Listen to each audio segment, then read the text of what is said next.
Good day. My name is Craig Ebert. I'm president of the Climate Action Reserve, and it's my pleasure to host this panel today on one of the more critical objectives facing the international community in the coming years in order to address climate change. And that's basically how can we create a much larger carbon credit market around the world. Today we have the privilege of hearing from some of the experts within the field, and you'll hear their perspectives on their thoughts on how to scale up this market.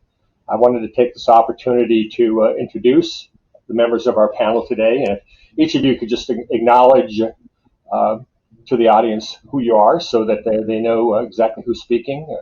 Let me start out with Derek Sixx. Derek is the Chief Business Officer and Board Member for Climeco, which he joined in 2015 after serving as the CEO of the Environmental Credit Corporation. He's been working in environmental markets since 2006 and leads Climeco's ODS Destruction Program and is also the Managing Director of the Climeco Environmental Fund, an environmental private equity fund. Derek has been deeply involved in cap and trade policy and offset policy, including co-founding the Carbon Offset Providers Coalition and participating in the Compliance Offset Developers Association. We're also privileged to have Randy Lack. Randy is co-president of Element Markets, which he founded in 2005. Element Markets is the leading developer and supplier of environmental commodities in North America. Mr. Lack serves as the managing director over the Environmental Commodity Division, which is the largest, as I mentioned. Under his leadership, Element Markets has been the most decorated firm in the space, including being recognized as Emissions House of the Year by Energy Risk, an unprecedented 4 times, in addition to being the inaugural Environmental Products House of the Year in 2019. Randy has guided Element Markets in building the largest independent portfolio of renewable natural gas and has extensive experience in structuring environmental commodity transactions that has eclipsed $3 billion in total transactions. We're also delighted to have Chelsea Bryant today. Chelsea is Managing Director for Global Markets and Strategy at Radical. She serves in a capacity with over 10 years of experience in commodity markets, investments, and trading. Her areas of focus include carbon market design, environmental commodity generation, transaction structures, and hedging strategy. Prior to joining Radical, she led a team focused on environmental commodity advisory services and managed the environmental commodity portfolio of a large regulated entity with operations throughout North America.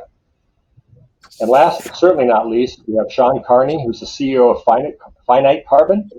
Sean is a carbon market veteran and has spent his entire 15-year career financing, developing, and transacting forest carbon offsets. Since its founding in 2009, his company, Finite Carbon, has issued 47% of all forestry offsets in the California Compliance Program and currently manages forest carbon projects on 3 million acres.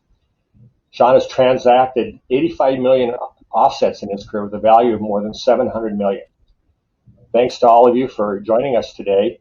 I think we're going to get right into the discussion. I wanted to pose one of the critical questions for all of us to consider, and that starts out with overall demand.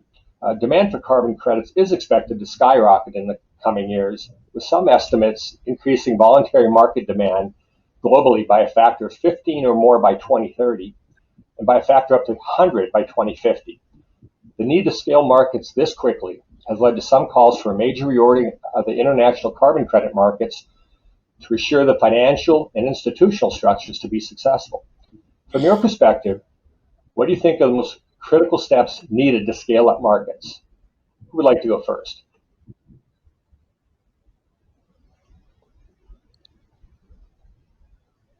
I'll go ahead and take the lead. It's a fascinating time in the space, and what I would say is, first of all, not all credits are equal. We're going to have to reach a scale that responds to the individual demands we're seeing in the market as well as the mass market that we see. What we're seeing is sort of a stratification in pricing across voluntary markets, CORSIA, and then sort of new market emergence and usability into future compliance regimes. And so I think it's going to be hard as we look out to collapse that all into one box in the short time. which I think a lot of the focus of what some groups are trying to do. Right now, really letting the markets mature and providing the price certainty to be able to support the new project investment across a myriad of project types, whether it's reforestation, avoided deforestation, landfill projects, renewable in developing countries. You have to have and allow the market to mature. And I think that's the process we're going through now. We're excited about what the future growth entails. And we're certainly investing aggressively in both projects and inventory of credits themselves in order to meet the rising demand.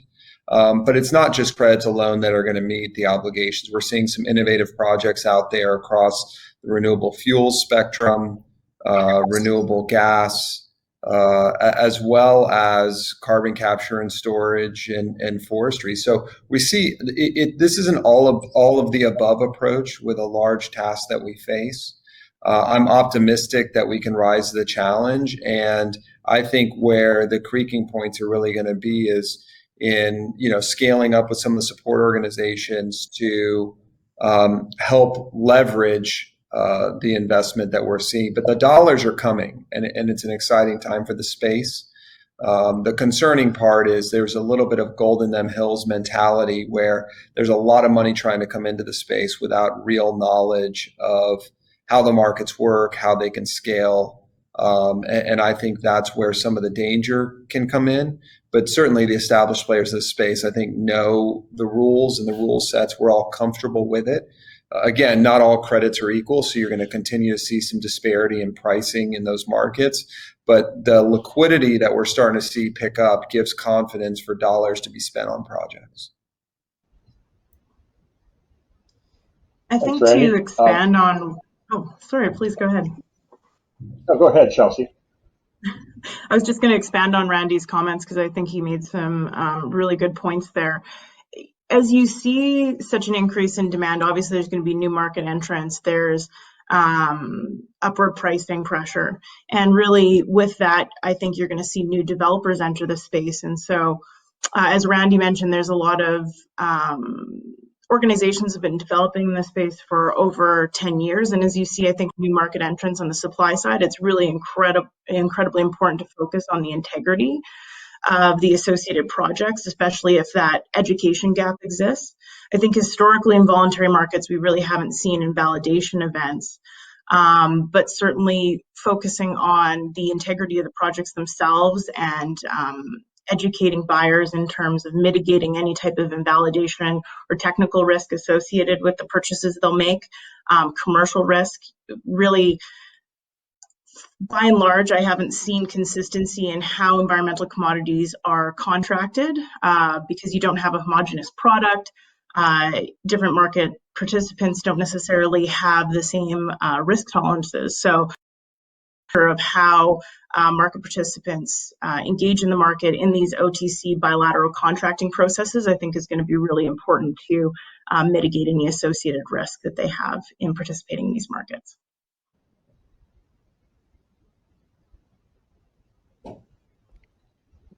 Craig, anyone else? Randy and Chelsea both touched on some topics related to, I think, commoditization generally.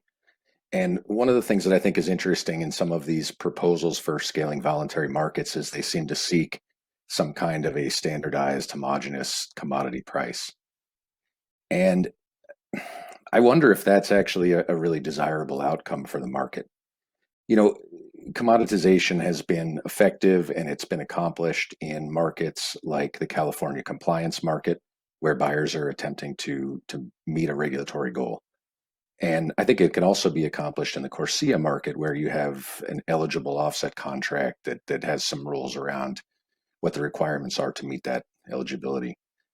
But the voluntary market is just what that word means. It's voluntary. Buyers are making a commitment to do something voluntarily, and the commitments that they're making and the money they're spending has to align with their social goals, with their industry, with their supply chains, with their locations. So voluntary buyers aren't necessarily looking for a homogeneous product. They really want something that stands out and messages as being aligned with their operations and their values. I think if you try to homogenize the market too much, you risk disadvantaging some of the really great projects that are out there that have phenomenal co-benefits. There's a lot of projects that we're working on that have water quality benefits, that have biodiversity benefits, that have social justice benefits, and trying to commoditize the market probably takes away from all of those other benefits and takes you down to kind of the least quality project that can possibly meet that marginal abatement cost.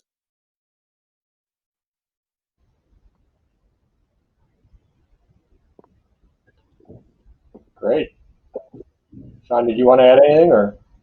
Yeah, I would just chime in and say that, something good about the markets is that we actually do have infrastructure. So the registries are what I consider to be critical infrastructure to a carbon market, and we have those in place. I think that what's really important is to stick to those, double down on what we have that's working, which is registries issue credits. There's a very long process that goes into what will a registry approve, and really having the market commit to a certain standard of quality, from what the source of that credit, who says that a credit is good. And I think that's one of the things that we have working for us that we need to invest more in. Great. Derek, one of the things you mentioned about this underlying emphasis on homogenized pricing, and that raises a number of interesting questions. There are many parties that have called for much greater transparency around pricing just to instill greater confidence in global carbon credit markets. How do all of you feel about this need for greater transparency? Can it be structured to minimize unnecessary infringement on your ability to conduct your business? And if so, what potential impacts on your business model do you worry about most? Well, again, price transparency requires commoditization. And I guess I'm pushing back on the idea that that's a valuable, desirable goal. I think we could be transparent with all of the sales prices that all of the different people on this panel have made to buyers. And that price transparency would be meaningless because it has no context. It has no, you'd have a pricing sheet that was a mile long describing all the co-benefits related to each of the projects and where the project is and what registry it used and who the developer was and who the verifiers were. There is no usefulness in pricing transparency for the voluntary market, in my opinion. But there is usefulness. Again, I want to go back to something like CORSIA, where if you're trying to meet a particular standard, then pricing transparency is valuable, but it's also already available in our market. We have the CBL exchange where you can put spot tons on the market. We have a futures product that's newly released a couple of months ago. So that transparency is available. And I guess I question whether this is kind of a solution in search of a problem. Well, just for fun, I'll take the exact opposite approach, which is, I just think from working with landowners, working with people that are creating natural climate solutions, transparency is key. And it's key for a lot of reasons. One is just absolute fairness for everybody. I think that it's how low can I source a credit from a landowner and how high can I convince a buyer to pay for it. And I just don't think that's the way to scale up this market. I think it's about, having an idea of like, well, what is the price of a voluntary carbon offset? And literally nobody knows. And you see prices anywhere from $2 to $20. And when you go to a landowner, if you say, yes, absolutely should. If I go to a landowner and I say, look, I can get you $6, they say, well, I heard that somebody was paying $15. How do I know that I can trust you? If I say, well, the market's 10. Well, how does anybody know the market's 10? It's not fair. It's not equitable. It's information, imbalanced information. And I think that's good for people making money in the middle, but it's not good for getting more money down to where it's actually making a difference on the ground. Well, I think the key difference here is we're talking about a single homogeneous product and discrepancies in how that specific product is priced versus looking at a very significant plethora of different projects and types and jurisdictions. And so when you think about that, you have very distinct levers that impact price. So you have to look at commercial risk, credit risk, counterparty risk, political risk, invalidation risk, additionality and permanence, project level preferences from the buyers. So specifically, one buyer may be willing to pay a premium for a specific project because it's in, jurisdiction local to where they do business and has amazing co-benefits in the community. So I think when you're looking at a very specific product, as Derek mentioned, you can have pricing transparency to really drive towards that fairness. But if you're looking at a basket of projects, and we're talking about hundreds of different project types, and looking at what that means if it's developed in one country versus another, you can't really compare apples to apples there. I think it's a real challenge. And I think that some organizations have very different risk tolerances in respect to how they make their investments in this space versus others. So how do you look at that? I mean, you won't have necessarily price just really go down to a specific number when you have so many different factors that are impacting it. And liquidity from that gives us kind of a lowest common denominator. What is the lowest price at which you can get an offset created? I think that's what these contracts really are, that just allow you to put any voluntary offset that meets minimum criteria in it. That's what you're getting. So all of the co-benefits beyond that that's where the value add comes in of, I'm doing this project that has water benefits that deserves a premium to the index. But without having any index or any indication of what is the lowest common denominator for all these credits at scale, how do you determine what the premium is and what's an adequate premium? Or if you do have a premium product, that you're not selling it for whatever the commodity price is. Well, I think that there's. Yeah. Go ahead, Greg. Randy, I just want to throw something for consideration. Is the issue price transparency? Is it price convergence? Or is it an issue of both? So a number of the comments here are dealing with some of the co-benefits and the fact that there's obviously different costs of doing business in different parts of the world. I would come at it a little bit different, which is, so I think there's been a lot of discussion about voluntary, and Derek touched on the idea of, the Corsia markets, you have the Geo contract, you have other markets that are starting to come out. And basically what I see happening is you have a voluntary market today, and sort of you have the early adopters and mitigators. And really we're now going into what I think is a pre-compliance regime. The thing that's fundamentally different about the world today as compared to where we were in 2008, right? So a lot of us were in the markets in 2008. It was an exciting time. We saw a lot of demand coming up for carbon offsets in the United States around Waxman Markey, certainly an exciting international market. A lot of the players that were there then aren't around today. And what happened? And the thing is, the political bubble popped. And we didn't see the regulation and legislation come through to support the markets. This is a little bit different. What we have is a market that's starting socially driven with these voluntary buyers, and will likely at some point converge over into a regulatory framework. And we're going to see a lot of the sort of bookends of that with COP meeting later this year. So I think the thing to look out for is, we're going to be voluntary bleeding into compliance. Liquidity is good. Pricing, transparency, or some sort of indexing is good because it gives companies that are on the outside looking in confidence to invest, especially around the private equity world, or even the sort of net shorts of the world that sort of want to add an exposure but don't have the expertise in-house. They can start participating by having a reliable buy signal or investable signal in the marketplace with yield. But this is not too different than the renewable energy credit markets, where it started off on a voluntary basis. You end up with these renewable portfolio standards that are all sort of different and have underlying pricing on the compliance side. Then you have an underlying voluntary market that still exists, for renewable energy credit purchasing, and you see a difference in value between a wind project and a solar project. You see a difference in geography. You see companies like Google now wanting 24/7 matching. And so companies can make an elective choice about how they want to obtain those programs, but it still has an interrelationship or some overlapping with a compliance program. So I think you can't look at it as voluntary or compliance. I think it's going to be a development of the both side by side.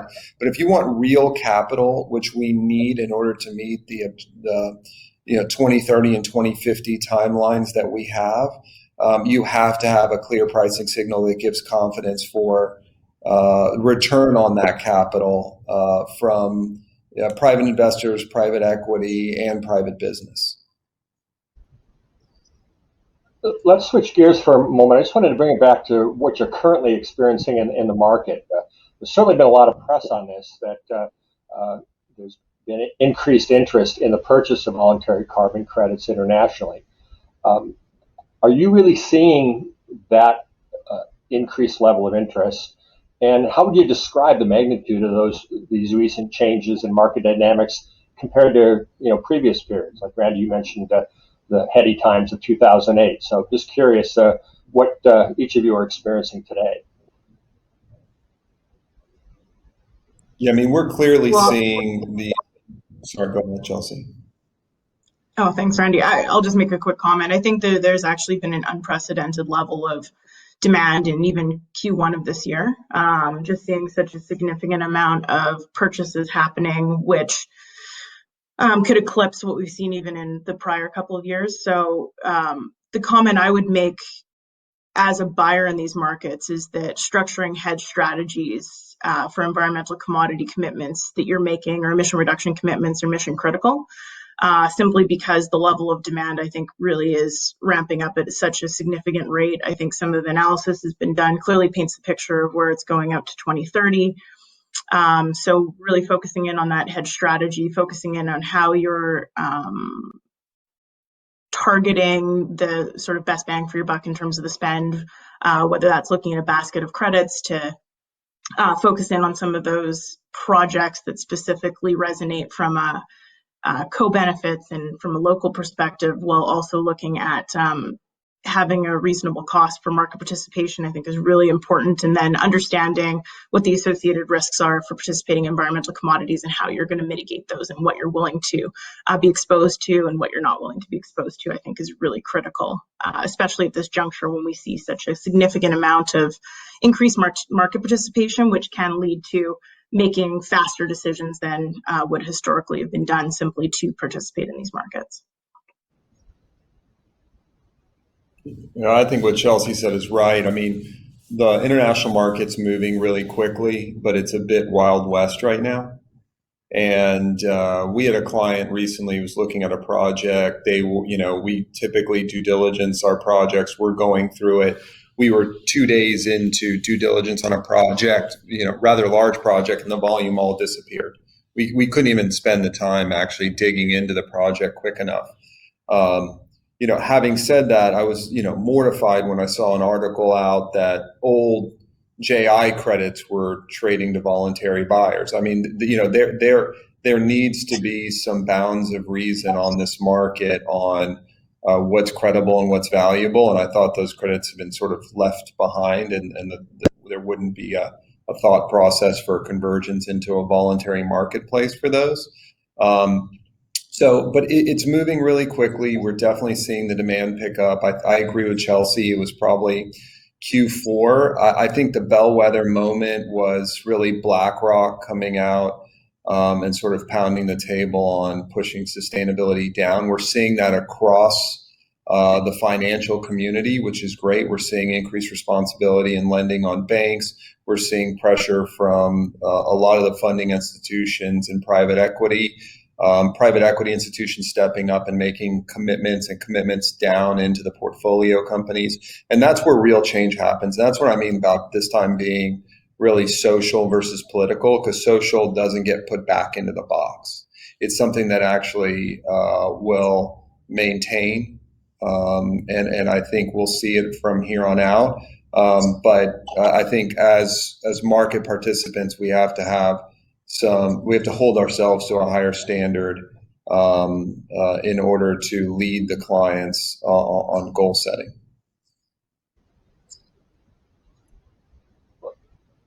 In light of this increased interest in supply, I'm just curious, what strategies are each of you employing to ramp up delivery of carbon credits in your business? And I guess related to that, how quickly do you think existing market players can expand supply? And frankly, what are the barriers to realizing that major expansion?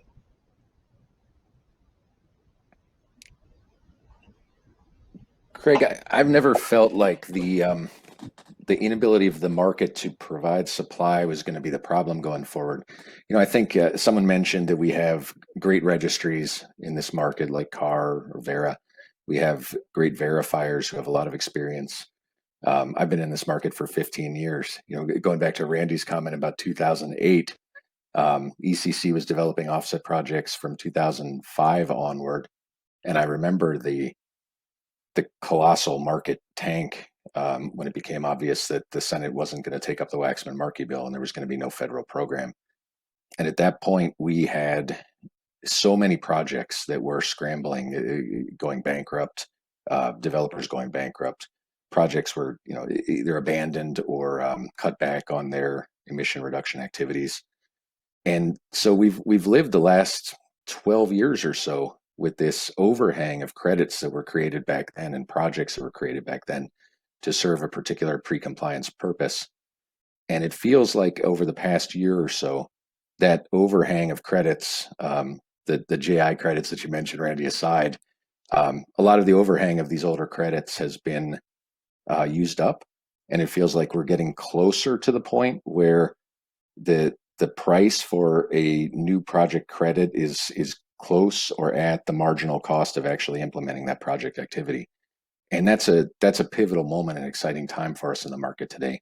And so going forward, I have every confidence that structurally the market is ready to go and provide any supply that buyers demand.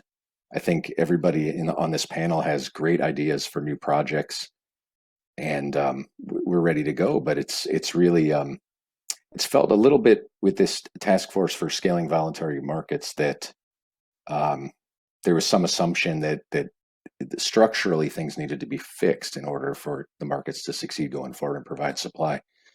I really don't think that's the case. I think people who need supply, frankly, are welcome to come to my office and bring their passion and their checkbook. And I think there's great ideas out there ready to go.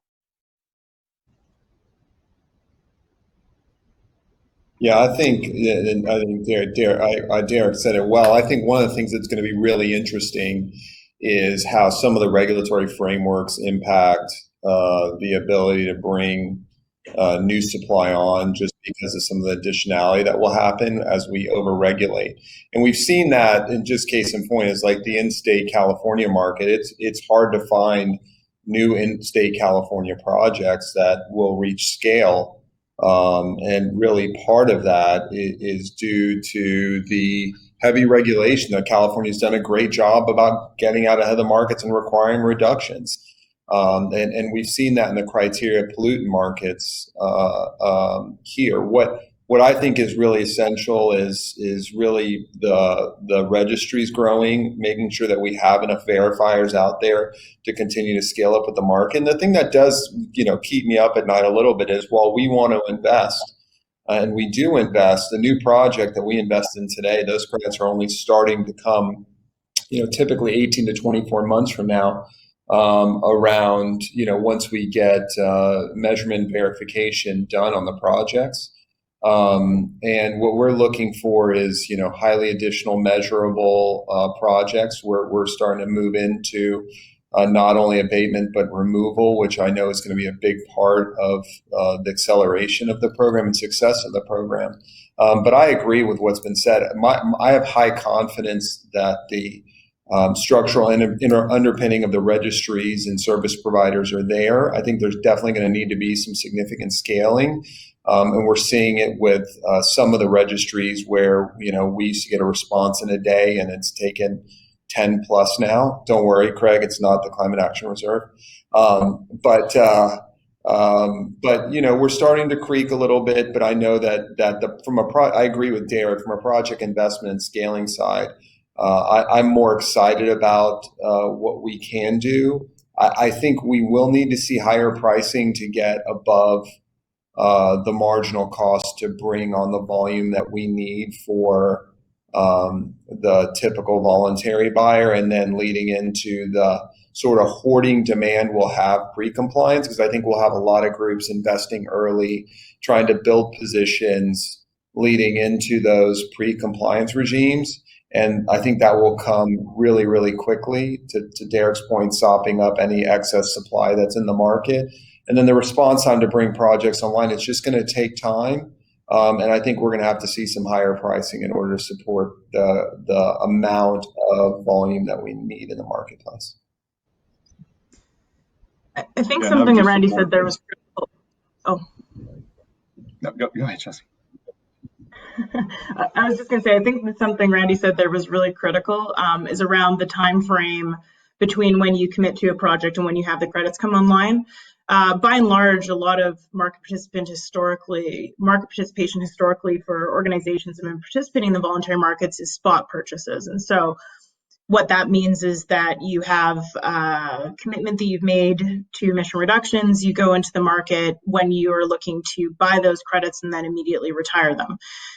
So the challenge comes is that if the market continues to have very significant spot demand, but that doesn't necessarily tie into a mid or long-term hedging strategy, then it can be challenging, where there might be a mismatch between when the demand is looking to transact in the market and when the supply is available to transact. And so looking at structures like forward commitments under long-term offtake agreements, some organizations may look at prepayment structures to support projects that have substantive upfront costs in order to have credits come online. Those types of thought processes are going to be really important in order to support bringing on new supply. I think Radical as an organization has been very heavily involved in the and approval process for protocols historically. And so I'll put my own little bit of Dr. Doom hat on this one, that sometimes it can be a very substantive delay between you move forward with a protocol development process and when that protocol is actually approved. And so to capture new market supply activities that obviously meet all the rigor that we would want to see in these markets, that can have a substantive amount of time, effort, and investment that needs to be made to see these types of protocols adopted. That's a really important piece to consider. And then the actual structure of the protocols themselves. Our organization has been very heavily involved in the agricultural space historically. And the way those protocols are structured can be very much an impediment to seeing new market supply come online, simply because the way they calculate the associated emission reductions may not be economically viable for creating supply. So really, really important to dig into the associated protocols that are available, what actual projects could be created under them, and what incremental protocols we could see come into existence over time to look at that full spectrum and understand what the future supply would look like as we see this significant ramp up in demand. Chelsea, I think you nailed a lot of those things. What I would add to that is, for buyers, I would just say, slow down, you crazy child. Like, it does take time. And it's kind of on the pointy end of the spear, bringing new supply into the market. So if you want good projects that are, meet certain quality standards, that, you're actually making a difference, it does require two things. One is a stable pricing signal. Two is time. And the other is, like you said, a long-term offtake versus a spot. I don't think that RFPs are really doing anybody any favors. They create these, these bursts of excitement and demand, but they're not really designed to create new projects and give those projects a long-term pricing. When somebody signs a deal to do a forest carbon project, they're making a multi-decade commitment, and it just can't be dependent on the one-time, purchase of credits in this year, but maybe it won't happen next year or the year after. So that's a big issue that we have to contend with. And then the other one is just, people that aren't patient. It's created this urgency to kind of bypass registries and bypass protocols. and put out, unverified credits that, corporations are buying because of this impatience. So it's either you soak up JI credits, which are, long defunct, or you buy non-registry, non-verified credits because somebody says that, hey, I have these, they're available. So, but according to whom? According to me. And what is that worth, and what is it doing to the market? Those are great points. Sean, Craig, could I ask you a question? I was wondering, sure. Chelsea, you touched on, I think, the length of the methodology development process. And, Climeco's been involved with the development of methodologies with CAR. We've loved working with you. It's a great process. It's transparent. There's a public comment period. There's a lot of stakeholder representation. I think you put together good groups of people to look at new protocol ideas. But it does take a very, very long time. And so I guess my question to CAR and for other registries kind of would be, is there a way that we can maintain the rigor and the participation in the protocol development process, but potentially speed up some of that timeline? Because we've spent as much as 2 years, I think, on a couple of different protocol development ideas. That's absolutely, the case. I guess in the grand scheme of things, can it potentially be sped up? Yes, but I want to push back on that notion that, because I don't get the sense that it's the protocol development process that's slowing delivery of credits to the market. Again, not to dismiss the point that it could be accelerated, but at least speaking on behalf of the Reserve, one of the reasons it takes so long is the need to build credibility and transparency behind whatever you're doing. Can you quickly bring a protocol to market by cutting out a lot of those steps? Of course we could. But there's no doubt that, our process, that it's a very sunshine-oriented process. We invite anyone who's interested to participate from day one. Definitely slows the train down. But at the end of the day, what I think we get is a very high-quality protocol that's understood by a wide variety of stakeholders. And by the time it's approved by our board, we get to hit the ground running with projects. We're always looking, though, at ways to speed that up. And as you know, one of the biggest issues here can be just the time involved in verification. There's a lot of things involved right now in trying to cut those costs down, depending on the type of protocol. But certainly for some of the nature-based solutions, greater emphasis on emerging technologies like satellite imagery or use of drone technology that potentially could not only lower costs, but also reduce the timeline. I guess this whole notion of bringing, the time it takes to bring things to market is certainly critical. And, Sean, I want to pick up on something you said, and frankly, push back a little bit on that, or at least ask for more explanation of what you intended when you implied, I think, buyers need to, how would you phrase it, maybe take a collective breath and take a little more time to consider what their next steps are. But the reality of it is, humanity doesn't have any more time. We've been discussing these issues, in my experience, for over 30 years. And what we are far behind the curve on is actually unleashing the investment, unleashing the demand, for these credits. And so I'm just, curious, if you could clarify that comment a little bit more, and just maybe the question to the rest of the group is what are the key things we could do to sort of accelerate the entire process, whether it's the amount of time a registry is taking to develop a protocol or verify to do its work, or for you folks to achieve, find the funding for investment in projects. There's a lot of things that need to happen. So I'm curious, what do you think are the most critical impediments to expanding supply right now? And as I said earlier, what keeps you awake at night for what might be bad decisions in that space that you worry about? Yeah. I mean, what I would say is that we have to take a long-term view here. And I know that there's this sense of urgency. It is very, very urgent. But would I rather be quick or be effective? And I think that if it takes a year to get this right, we should get it right. And what do I mean by getting it right? I mean that, again, supply takes a long time to bring to market, and there are ways that we can, make it faster. But at the end of the day, what we're selling is invisible. You can't see it, you can't touch it, it doesn't exist. What gives it value is the fact that it's signed off on by a registry that goes through this long, painful, transparent, scientific peer-reviewed process.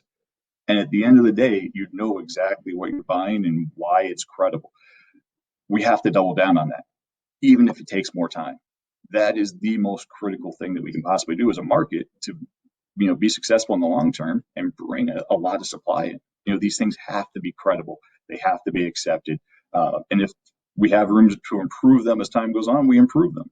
But at the end of the day, that integrity is the most critical thing, not the time. I think when you think about, and some of the audience may be familiar, some of them may not, but sort of the Gantt chart of what it takes to start today on a new project that maybe isn't under an existing methodology, right? So you could be embarking on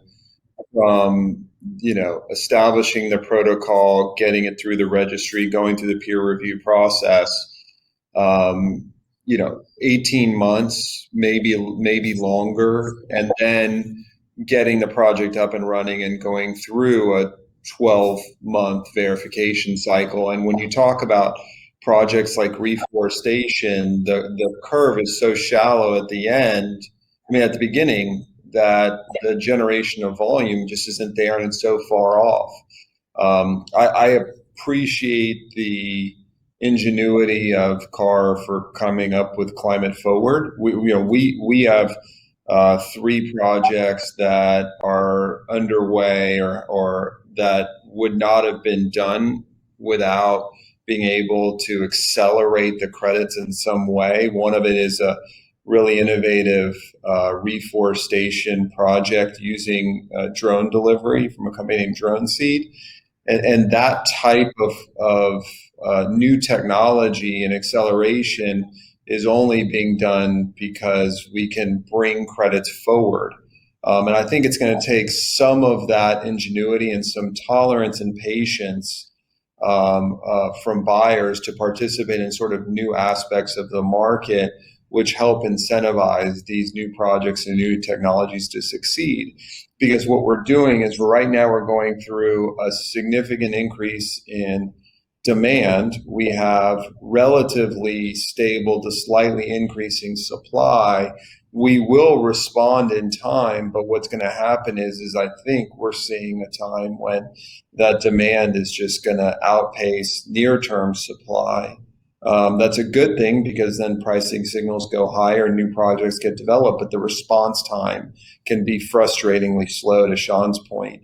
And from buyers' perspective, I agree with Sean. I think that a lot of the RFPs, and mind you, we've got clients that are doing them and that we're administering. So sorry, Sean, we're on the other side of some of that. But it's just a process that they have to go through to feel like they're in control, they're in process, and they're learning. And it's just their typical buying behavior. But I do think there's a lot of confusion out there that goes out with large RFPs, companies having to hold credits. There's a lot of demand out there right now. It's a hard way to participate in the market. So I agree that I don't know that it's the greatest thing for the market. Unfortunately, that's what the new entrants feel like they need to do to kind of get their bearings and participate. But I think what you're feeling on this is really the pinch point that some of us see, which is the increase of demand we're seeing with, not a clear line of sight in response time on new protocols, because just under the existing protocols, we can't meet the demands that we're going to see. We're going to have new and innovative protocols, some of them with accelerating credits like under Climate Forward in order to meet the demand that we're seeing. And then you have questions out there on the horizon like carbon capture and storage. If that takes 45Q, should it really get carbon offsets? There's a lot of those conversations that are out there that we need to get through and get our bearings on before we really can accelerate the market the way it needs to be. I wanted to go back to something both Randy and Derek have raised, because it's an ongoing critical issue internationally, is discussing what to do about all the older vintage credits. And I want to just make sure that we clarify what we think that the market is doing right now. You know, Randy, you pointed out that some of the JI credits are still floating around out there. Corsia put a limit on it. Vintages can't go back prior to 2016. Derek, you mentioned that a lot of those old credits have been used up. I think you were referring to the overhang from the Waxman-Markey developments here in the U.S. and not internationally. And I'm just wondering, how do each of you feel about a lot of these older vintage credits, primarily the credits that have been brought to market globally under the CDM, which continues to be a contentious topic internationally? What to do about it? Well, I think it's less about, at least for me, about the vintage per se, but it's what was the lens at the time. So on a, project by project basis, you may have something that was done to the same level of integrity that just happens to be an older project. That in of itself, the vintage isn't necessarily a concern. Certainly when you're looking at nature-based solutions, you have a tendency to, depending on the project, you could verify multiple vintage years at the same time. So you might just have, slightly older vintages than you would in a different type of project.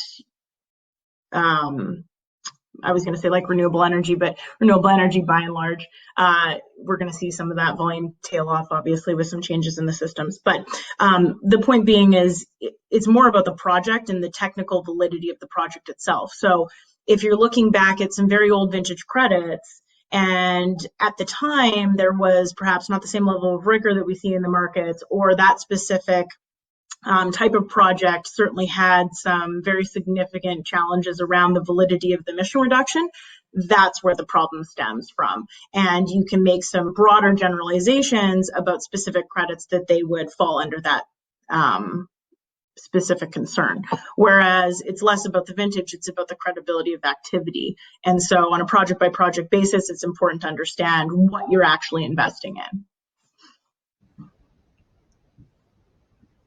Within the bounds of the registries, I'm comfortable with projects that previously generated that are now having realization. So I tell people I'm not a vintage snob, so I don't really have an issue with older credits that are within CAR, ACR, VERA, gold standard.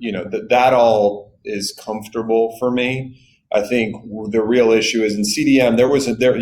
VERA was very clear about a window for CDM convergence over, and a lot of groups didn't participate, and so the window sort of closed. There is an additionality element, which is if that was critical to you and you needed it, you should have made the convergence over. So I feel JI certainly is cut and dry for me. I think there was a lot of issues with that program, and those should be left out completely. I've certainly seen advocates for CDM. I've even seen people trying to bring up old CCX credits, and the program doesn't even exist. There's no registry. There's no way to inventory. There's no way to transact. For me, we have established registries with a lot of credibility and oversight. If the credits are within those registries, I'm generally comfortable. Again, there's a stratification in pricing depending upon vintage and quality, and that is really meeting the demand of the individual buyer. But I'm okay as long as it's within the bounds of the existing registries, and we shy away from CDM and wouldn't touch JI.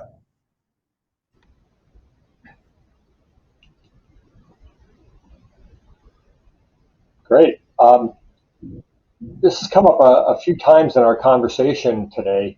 I want to turn to the issue of what fundamentally makes for a high quality credit coming to market. Because frankly, one of the critical concerns that's been raised is, as we try to expand these markets, is how do you assure a high level of environmental integrity? when there's many existing carbon offset providers serving different markets, bringing credits to market of different quality. As an existing provider of carbon credits, what steps do you feel are most critical to build on your expertise while also establishing appropriate standards for overall offset quality internationally?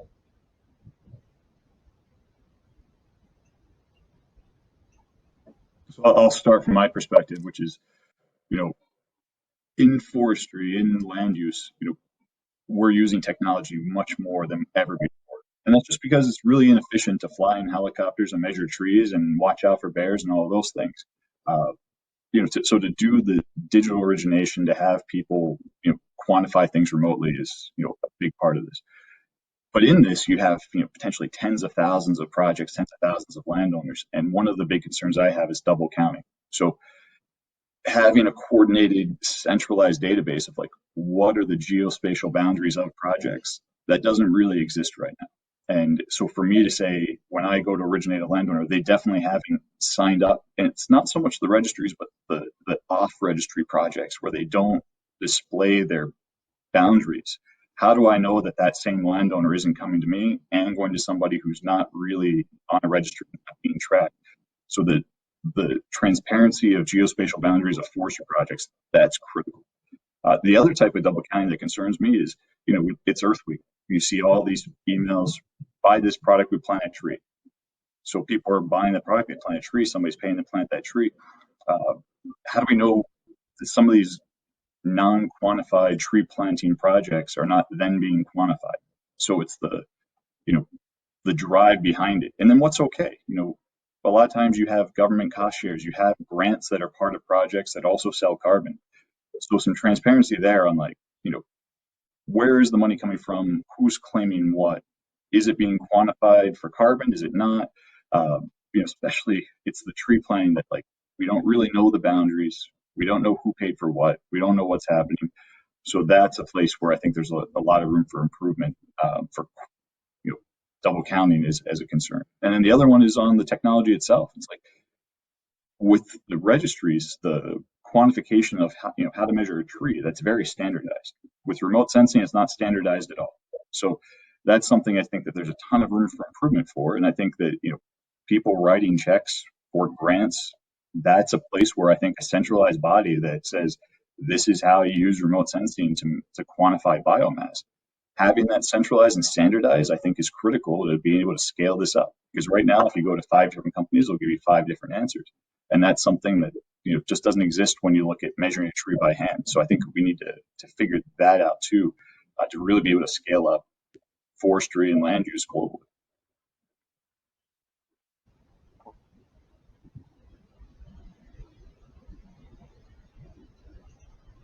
Other thoughts on how to address overall integrity and quality in the market?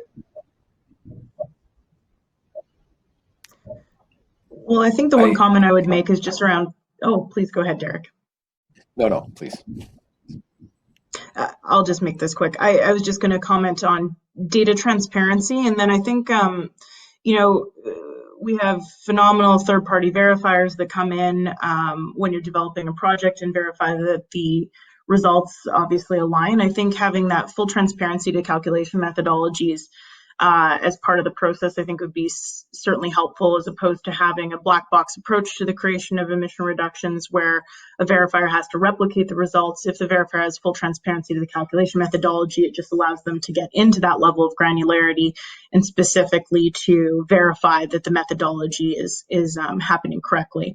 And effectively, then, if there is any interpretation or questions about that, that can be addressed before a credit is ever created or serialized, which again, mitigates that technical risk around the project of having invalidation that happens, that all of a sudden, if there's something that's caught several years into the future and then you have to backwards invalidate, that could impact multiple years of commercial contracting around these credits. So I know certainly for our projects, we have a protocol agnostic software platform, and the verifiers go directly into our software and they have full transparency to the calculation methodologies. And I think that's really critical to give confidence in the process, as opposed to having them replicate those calculations and have to do it side by side without seeing them.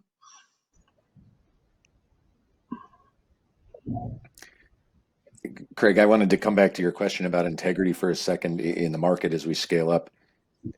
Randy and I both mentioned 2008 and the Wild West kind of context that we had there as everybody was ramping up for a pre-compliance Waxman-Markey kind of a environment. And I remember back then there being hundreds of competing project developers at some of the conferences that we would go to. And they're all long gone. I think if buyers want to find integrity in the market, they have to be making sure, as Sean said, that you're buying credits registered at CAR or Vera, at a registry that you trust that has literally decades of experience doing these things. And you want to work with a project developer that also has a decade or more of experience doing these things. It's great when your project works out and you go with a developer without experience. That's terrific. I think what goes wrong is when the developer doesn't do a good job, and then that lack of experience comes out, or that lack of rigor later down the road. So I think experienced registries, experienced developers, and experienced verifiers are really that's the key to integrity in the marketplace with your purchase.